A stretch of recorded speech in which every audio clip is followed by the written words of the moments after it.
Brad Lofton is with the Myrtle Beach Regional Economic Development Corporation. Brad, how are you, sir? Hello, Cam. Good to be with you, sir. Well, listen, thanks for coming on the show this afternoon. I really appreciate your time. And can you tell us what you guys have been doing down there in Myrtle Beach, luring or trying to lure gun companies to your area?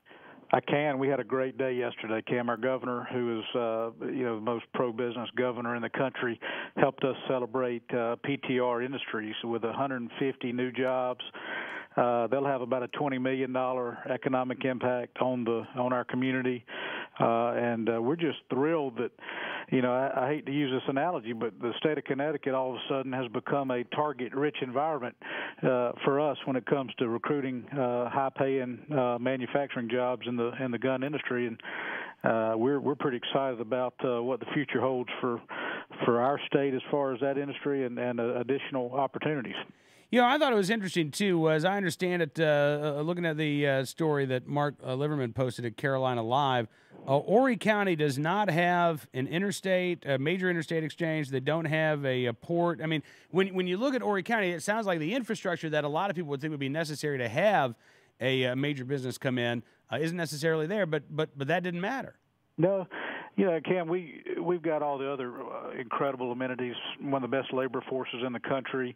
My goodness, you've got the advantage here of living and raising a family in Myrtle Beach, South Carolina, top 3 destination in the country.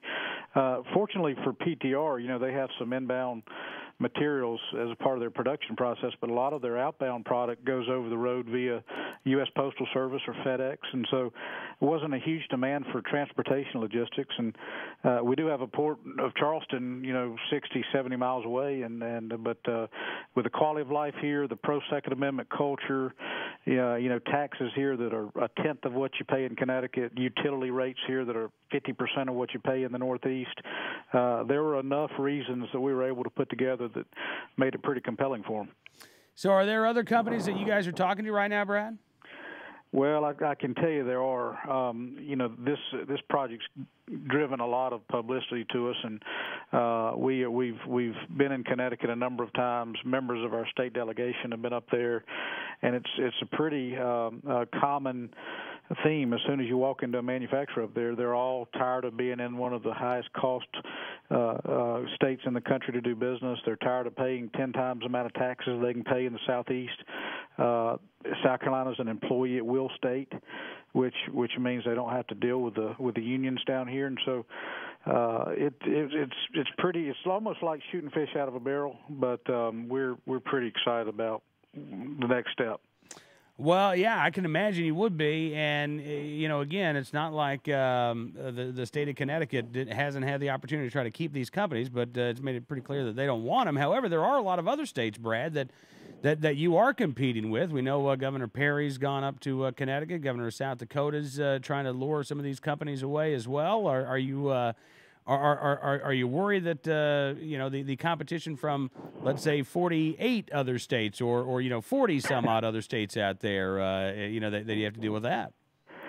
Well, yeah, we are. I mean, the good news about the Myrtle Beach area is a lot of people in the Northeast have either visited here or vacationed here or have a home here, and so it's a lot of fun going up there and representing a community that has a brand name as well known as Myrtle Beach. And no offense to Governor Perry, I admire him. He does a great job for his state. But when you compare West Texas to Myrtle Beach, South Carolina, a lot of companies we talk to would prefer to be on the coast and living in Myrtle Beach and operating here and having all those advantages of a resort community with the infrastructure and labor to also manufacture. So we've got the best of both worlds. Well, listen, Brad, I really appreciate you coming on the program, sir, and let us know if you've got any more news to announce. We'd love to talk to you again. Cam, it was an honor. Thanks for what you do. Well, thank you, sir. Brad Lofton joining us from the Myrtle Beach Regional Economic Development Corporation.